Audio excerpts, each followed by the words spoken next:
Hello everyone, I welcome you all to my YouTube channel. So today's our topic for study is measures of central tendency. Now this is the first practical chapter of your subject statistics for economics. Till now you've learned all the theoretical concepts of the statistics. Now this will be your first numerical chapter. So measures of central tendency, what is it? Can anybody tell me?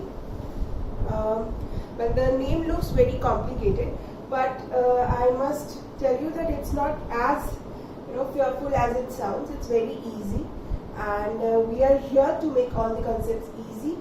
So let's learn what measures of central tendency are. Now actually, say suppose if you are told that you have scored 94 marks in the class. And the total is 110 out of 110. So what will you be able to understand? You have scored 94. So how is your position with that score in the class? That you will have to know, right? So for that, what you will do? You will have to know suppose the next statement is you have scored 94 out of 110. And the class average is 80. So now you come to know that okay, your score is 94, the average is 80, so I have scored pretty well, right? So you were able to compare it with a single number, that is the average, right? The average, it helped you to interpret the marks that you got with respect to the other students in your class. So what does that help? That is means that the average helps you to interpret your result, right? So what I'm trying to explain is this average is also a measures of central tendency. So basically there are three main measures of central tendency. That is, first one is mean, median, and mode. So first I'll just give you a quick glimpse of what each of the term means, and then we'll discuss in detail in this video mean. Okay, so now mean, as I told, is average. It's nothing but average. Some people call it as arithmetic mean, some people call it as only mean, average. It's all the same. It means that it is the sum total of the values given to you divided by the number of items. Okay, divided by the number of items. See, I'll explain you with an example. Suppose we are talking about a group of numbers. Okay, so this is a primary basic group. This is an ungrouped data. The members are 1, 2, 3, 4, and 5. Okay. So now if you are being told to calculate the mean of this group, how will we find out? Well, we'll first sum it up. We'll sum all the numbers together and divide it with the total items, that are 5 items, 1, 2, 3, 4, and 5. So the mean would be, or the average would be here 6, 10, 15 divided by 5. So that brings the average to 3. So 3 here is the mean of this group. Okay, so I hope you are getting it. Now median is nothing but just the middle of the data. Median is the middle. How? Let's just see. Suppose this data, actually this is arranged in that order only, from from smaller to higher, right? It's in the increasing order, right? So here, for finding the mode, suppose if you are given a data like 8, 3, 6, 2, 1. Okay, you have been given a data like this, which is ungrouped and it is not in order. So for finding the median, what you have to do is first arrange the data either increasingly or decreasingly. So first we'll do that. 2, 3, 6 and 8. Fine. So here, now middle means the number which is exactly in the between, and there are equal number of elements on both the sides of it. Okay, so here our median is 3. Okay, median. This is 3. Are you getting me? Now sometimes, you must have been wondering that okay, here it is also 3, here it is, but it is not like that. Mean and median can be different, they can be same, but it's not every time that they are same. Okay, so mean is basically the average and median is basically nothing but the middle of the data. Now here you can ask me, ma'am, here it is given 5 numbers, so we can conveniently say that the third item is the median. Now what if the data is having even numbers? So it will be difficult for us to spot the middle one, right? So here what we'll do, we'll take the middle 2 numbers, that is 3 and 6, and then we'll do the mean of these 2 to find out the median. So here the middle 2 numbers will be 3 and 6, right? So we add up that and we'll find the mean, that is divided by 2, because there are 2 items, right? So it's 9 divided by 2 is equal to 4.5. So if we are talking about this group, so in there the median will be 4.5. Okay? And last term is mode. So mode is what? Mode is nothing but the items that are repeated the most of the time in a group. So now here in this group, we can see that there are no items that are being repeated most often, right?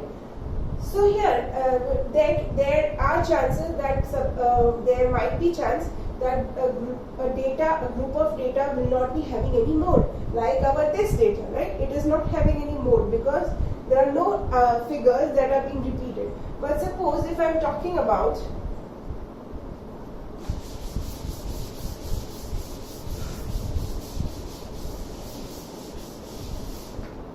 now, if I am having a data which is like this, say suppose 8, 8, 3, 2, 4, 4, okay?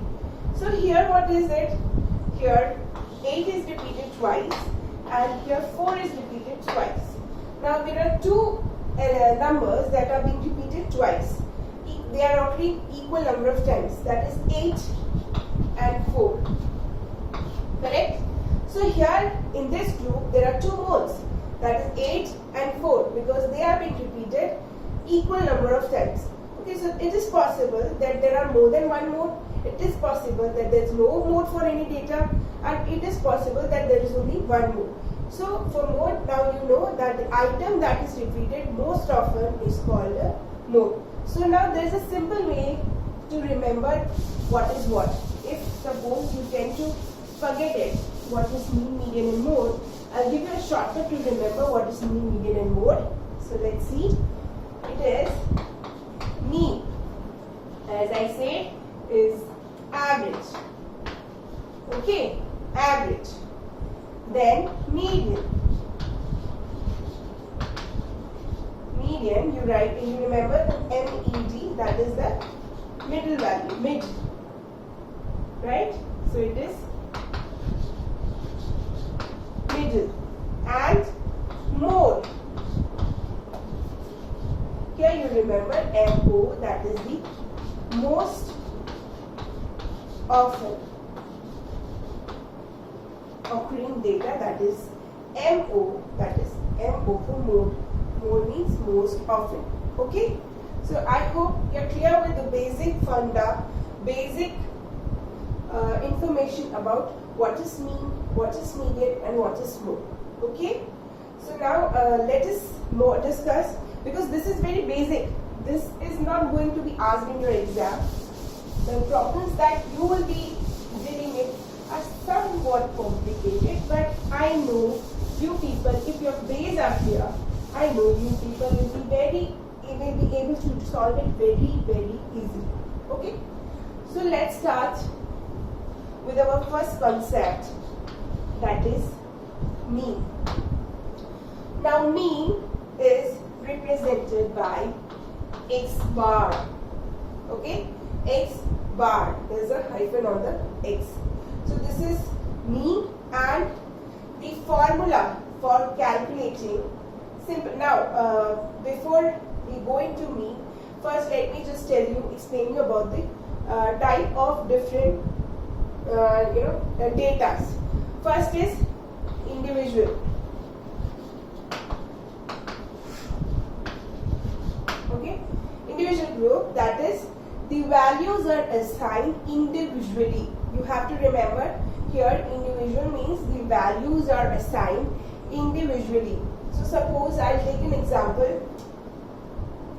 Here there are roll numbers of your class. Let's say 1, 2, 3, 4, 5. Okay, these are the roll numbers. So and here we are saying that marks obtained by each roll number. So it is, suppose roll number 1 has got 8, 2 has got 7, 3 has got 6, 4 has got 5, and 5 has got 9. Okay, so here you can see that each roll number is assigned a separate individual marks, right?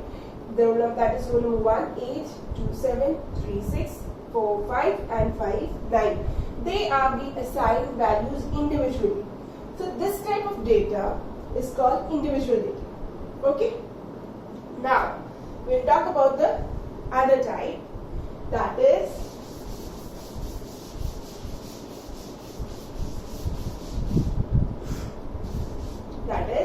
discrete.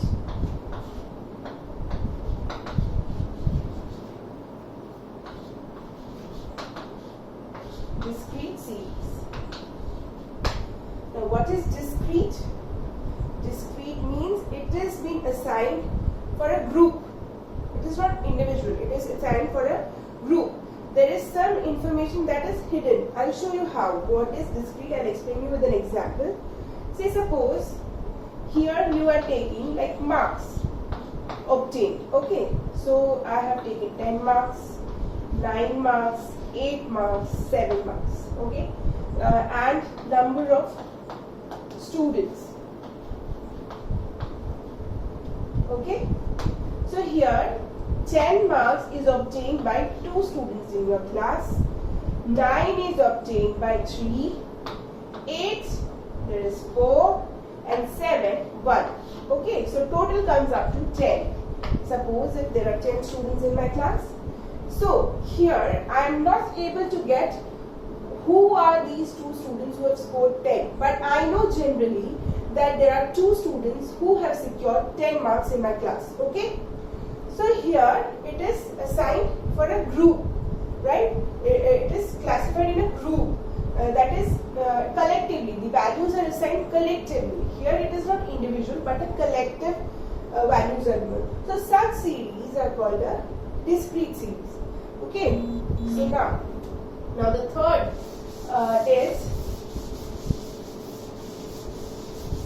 type of series is what we call continuous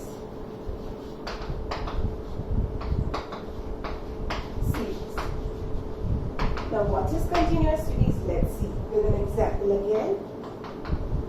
Say suppose here we have class intervals.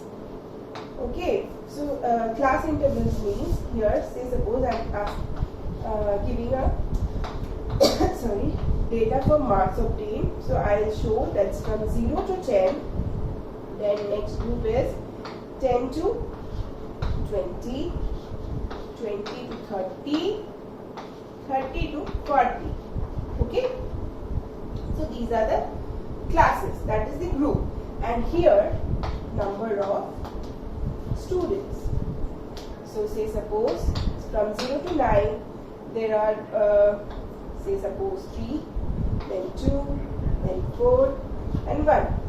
Okay, so what do we understand from this group? It is like that. From here, see, you can see that 10 is here also and here also. So where you will consider 10? Here in this data it is saying that from marks obtained from 0 to 9 there is 3 students. 10's value is taken here. 10 to 19, it is 2. Then 20 to 29, 4. And 30 to 39, it's 1. Okay? Are you getting my point? So here in this data, this 10, this 20, this 30, they are being excluded from this group, from this whole group. So we call these type of data as excluding, right? Exclusive data. And if I'm saying like